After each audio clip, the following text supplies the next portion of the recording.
Bonjour à toutes et à tous et bienvenue pour cette petite vidéo de critique rapide sur cette infographie, l'infographie qui représente l'évolution humaine depuis les protocellules jusqu'aux gens, et qui est donc, voilà, à quoi elle ressemble si vous ne l'avez jamais vue.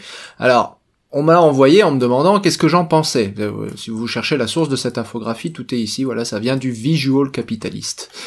Donc cette infographie, elle représente de l'évolution humaine depuis l'origine de la vie tout en haut, à travers tout un tas de stades intermédiaires, jusqu'à l'être humain moderne et jusqu'à l'évolution future de l'humain, cette espèce de Ubermensch qu'on voit ici, qui est assez rigolo, je trouve, à regarder. Alors, quand on me demande mon avis sur ce genre d'infographie, généralement ce qu'on s'attend à entendre, c'est on s'attend à m'entendre gueuler sur le fait que c'est linéaire et que l'évolution ça ne procède pas de façon linéaire.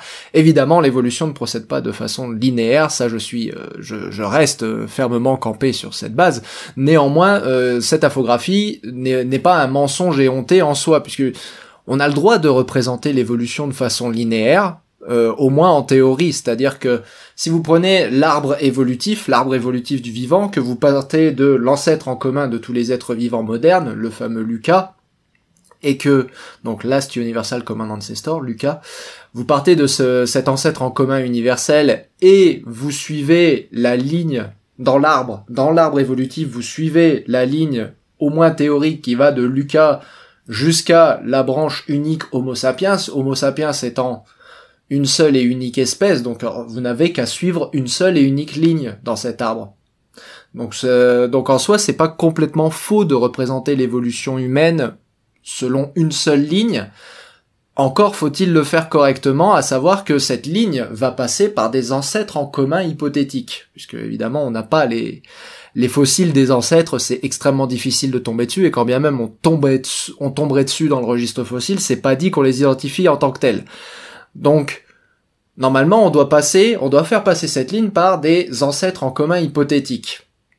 Or, la plupart du temps, quand on représente l'évolution selon une lignée, on va tomber dans le piège d'inclure des espèces modernes ou des espèces qui ne sont pas des ancêtres en commun hypothétiques. Typiquement, dire que l'homme descend du singe, ça veut dire que ça sous-entend que les êtres humains modernes descendent des singes modernes. Or, c'est pas le cas. Nous descendons d'un ancêtre en commun qui était lui-même identifiable comme un singe, mais dire que l'homme descend du chimpanzé, c'est absolument faux. On descend d'un ancêtre qui devait ressembler, ou qui du moins ressemblerait à nos yeux à un chimpanzé, ça éventuellement, et encore, c'est discutable, mais en aucun cas, on descend du chimpanzé moderne. Donc l'erreur à ne pas commettre quand on représente l'évolution de façon linéaire, représenter l'évolution de façon linéaire n'est pas un problème si on veut illustrer l'origine d'une seule lignée, ça c'est pas un problème, mais par contre l'erreur à ne pas commettre, c'est d'inclure des espèces qui ne font pas partie de cette lignée. Le chimpanzé ne fait pas partie de notre lignée. Nous avons un ancêtre en commun avec le chimpanzé qui fait partie de notre lignée, mais par contre, le chimpanzé ne fait pas partie de cette lignée.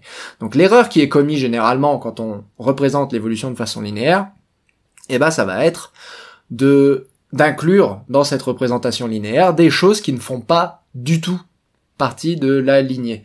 Et c'est une erreur du coup qu'on retrouve éminemment présente dans cette représentation. Alors je vais pas tout débunker un par un, ce serait un peu trop compliqué, mais basiquement c'est une infographie qui va essayer de vous représenter des stades, vous voyez, qui sont représentés sous forme de marches, qui descendent au fur et à mesure vers l'être humain moderne, Homo sapiens, et à chaque stade, en fait, il va être illustré, chaque stade va être illustré par un organisme, et on va retrouver parmi ces organismes, les choanoflagellés, par exemple, les choanoflagellés, qui n'ont pas 1,2 milliard d'années, puisque ce sont des espèces modernes.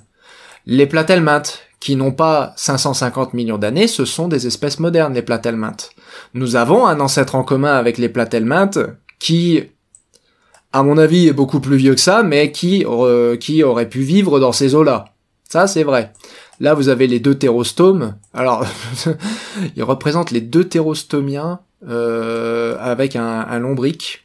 Les lombriques, comme les plaintelmans d'ailleurs, sont des protostomiens, pas des deutérostomiens. Les deutérostomiens, ce sont les organismes qui développent d'abord un anus, puis la bouche en se développant au stade embryonnaire, alors que les protostomiens, c'est ceux qui développent d'abord la bouche, puis l'anus au stade embryonnaire. La plupart des invertébrés sont des protostomiens, lombriques et plaintelmans inclus. Les seuls invertébrés qui ne sont pas des protostomiens, mais qui appartiennent aux deutérostomiens, ce sont les chordés et les échinodermes. Donc là, il y aurait, à la limite, un oursin aurait été plus pertinent, et encore une fois, les oursins n'ont pas 600 millions d'années, les oursins existent, sont des espèces vivantes aujourd'hui. Donc en plus, là, c'est n'importe quoi ici, ce qui se passe. Et en plus, ce qu'ils essayent de nous représenter aussi, ce sont des gains de fonction ou des pertes de fonction. Alors, ce qu'on appellerait en termes scientifiques des synapomorphies pour les plus, et des pertes de fonction, ce serait aussi des synapomorphies d'ailleurs. En réalité, ce sont des choses qui ont été acquises et qui, en s'accumulant ou en étant retirées, vont finir par former le plan d'organisation humain moderne. Mais alors du coup ils ont merdé parce que là encore on a les placodermes qui sont des poissons à mâchoire, qui sont suivis ensuite de céphalaspis qui sont des poissons sans mâchoire, et on revient ensuite au célacanthe qui est un poisson à mâchoire. Donc encore une fois, bim, perdu. Célacanthe, on nous représente au lieu de nous représenter la famille, parce que les célacanthes c'est une famille.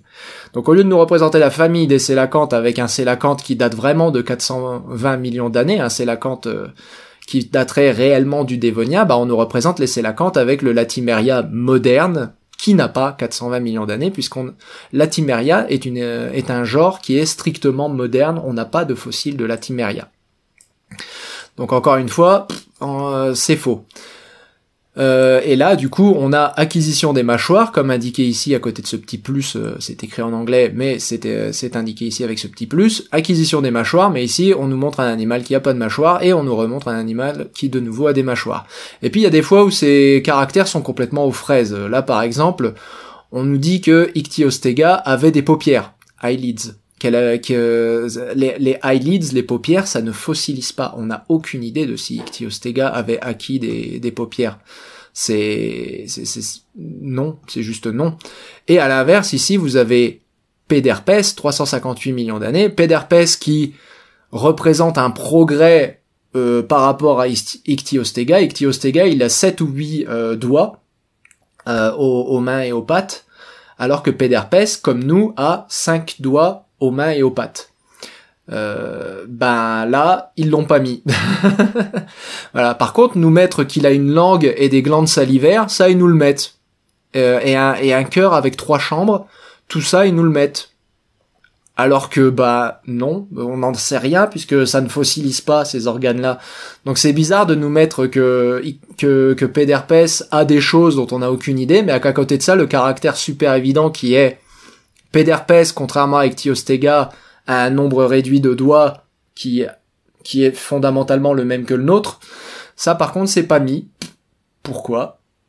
On nous dit que Péderpès a perdu sa nageoire dorsale, comme vous voyez ici, perdu nageoire dorsale, alors que si vous regardez, la nageoire dorsale, elle a été perdue depuis Pandérictis. La nageoire dorsale, c'est ce truc-là, là, vous voyez, le truc que le célacanthe a sur le dos, et que ce placoderme a sur le dos, et que le céphalaspis ici a sur le dos. Ça, ce sont des nageoires dorsales. Vous voyez que depuis Pandérictis, de nageoires dorsales, il n'y a plus. Alors pourquoi nous dire que Péderpès l'a perdu ? C'est pareil, aux fraises. Diaphragme, encore un caractère des tissus mous que vous ne verrez pas dans le registre fossile. Le sang chaud, la peau épaisse, un système lymphatique évolué, ça ne veut rien dire du tout. En plus, on nous dit qu'il a perdu la glande pinéale. Tous les mammifères, ou presque, ont une glande pinéale. En réalité, je crois qu'il y a que le dugong et le lamantin qui ont perdu la glande pinéale complètement. Ce que vous voulez dire là, c'est que Cynognathus, ici, qui vivait il y a 260 millions d'années, c'est faux. Cynognathus, il a vécu il y a 237 millions d'années, pas il y a 260 millions d'années. Mais ce que vous voulez dire là, c'est que Cynognathus a perdu le foramen pinéal, c'est-à-dire le trou pour l'œil qui est attaché à la glande pinéale. Mais la glande pinéale, elle est toujours là chez les mammifères. C'est juste l'œil pinéal qui a été perdu, le récepteur qui était accroché à la glande. Et en plus, vous avez choisi un très mauvais exemple, puisque Cynognathus à toujours un foramen pinéal en réalité. Donc on est vraiment sur du beau n'importe quoi. Répénomamus, 230 millions d'années, ça nous place au Trias. En réalité, Répénomamus vient du Crétacé, donc il est quasiment... il est à 100 millions d'années, donc il est 130 millions d'années plus jeune que ça. Répénomamus, il est peut-être même... Je crois même qu'il est à 90 millions d'années en réalité, Répénomamus. Donc là, vous êtes quasiment 150 millions d'années aux fraises, quoi. C'est... Donc là, et ensuite on passe directement de Juramaya, petit animal qui ressemble à une musaraigne et qui vivait au Jurassique, comme son nom l'indique.